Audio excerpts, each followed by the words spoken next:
But when we planted a slip in this bucket, the vines started getting way big, so this slip didn't make it. So I took the vines that were just laying on the ground and stuck them in the bucket, and they took root. So this bucket wasn't planted at the same time as those, so this one will probably have a few less potatoes in it. May not have any potatoes in it.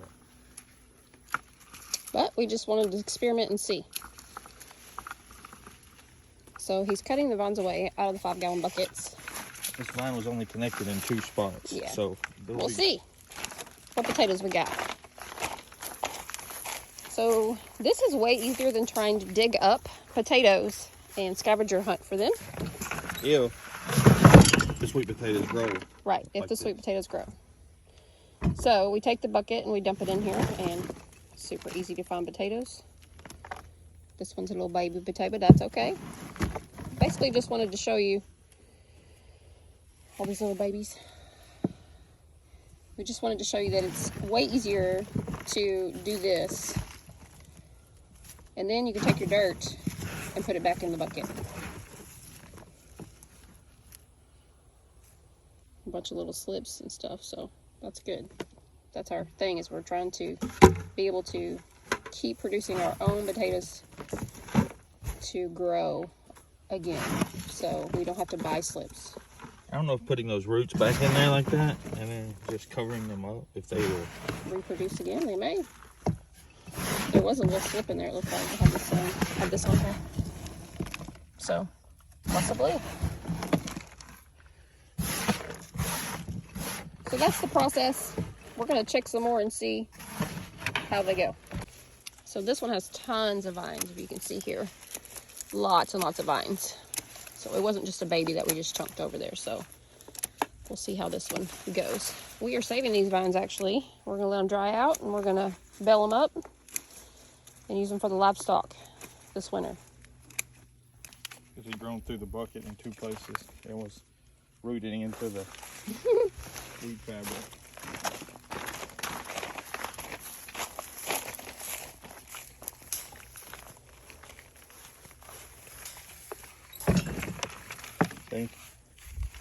Oh, wow.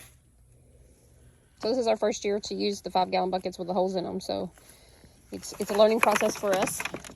But that is exactly how you figure out what works for you in your garden and what you would try different next year, etc. We have learned so much by that.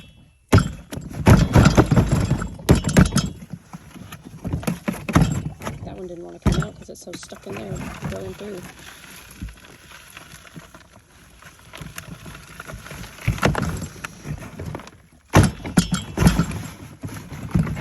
Whoa, look at those sweet potatoes.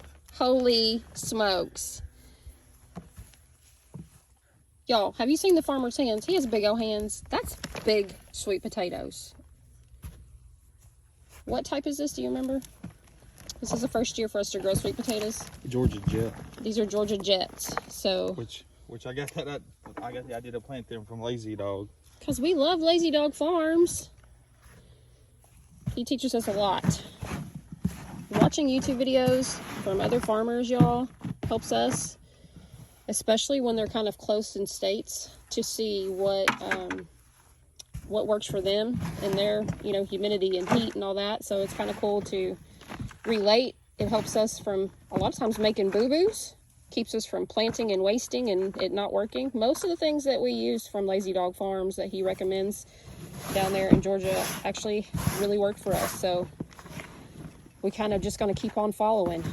We really appreciate all his information.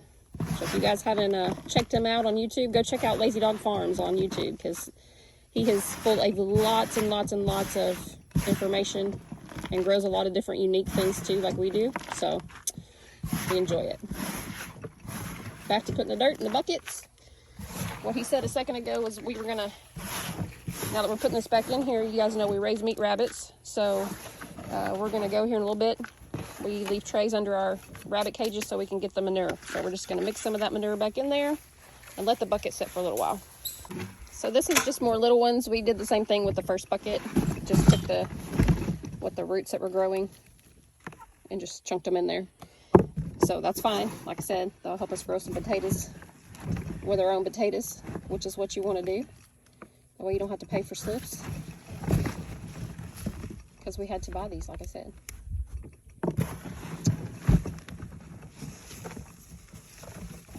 Oh, there's another.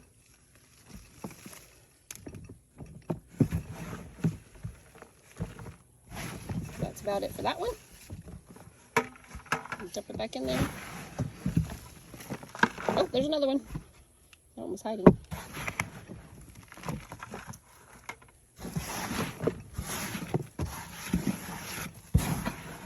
Way easier.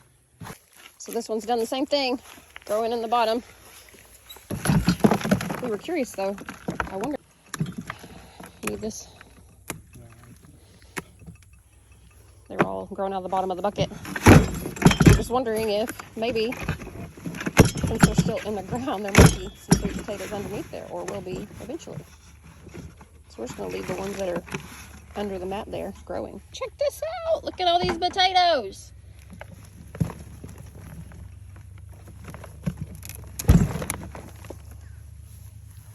So we did learn. We're trying to figure out when to pick these. I would say we probably should have picked them a little sooner, wouldn't you think? Since they're kind of making a ball. You want them to be more long and skinny. But hey, for our first time for growing sweet potatoes, like I said, it's a learning process for us and we love new adventures. But they're doing great. They're just not cosmetically pretty. That's the biggest thing. If you're growing them to resell, that's basically, I mean, they still obviously are going to taste like a sweet potato.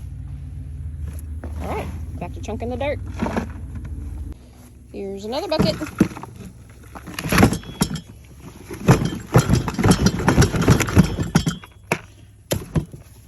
They try to do the same thing. Looks like there's a sweet potato there. You see our buckets are laid out too. At the bottom. The potatoes were trying to get out.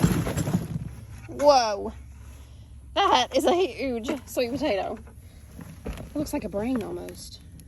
Oh, it looks like a pumpkin. Look. Happy fall, y'all. I know, it's not fall yet. But here on the farm, it's fall to me.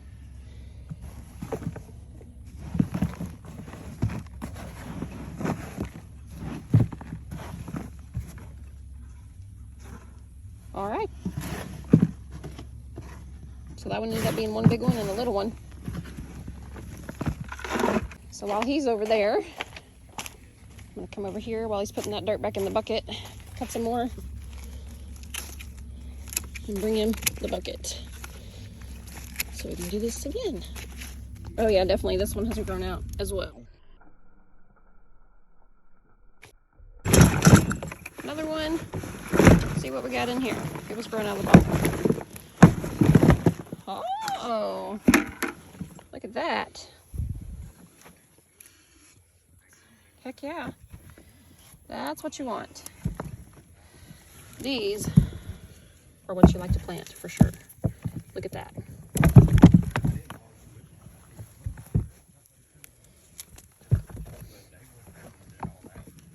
More potatoes.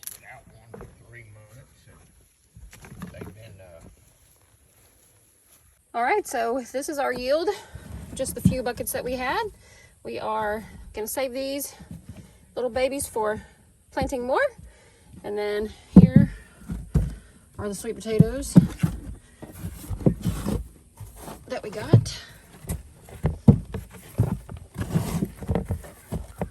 Like I said, they typically are supposed to be kind of long and skinny. These are more round because we waited a little too long to pick them. Obviously, they're still fine.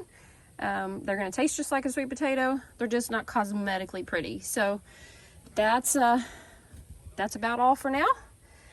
We are going to let these guys sit out and dry out, cure a little bit. And then, oh my goodness, I cannot wait.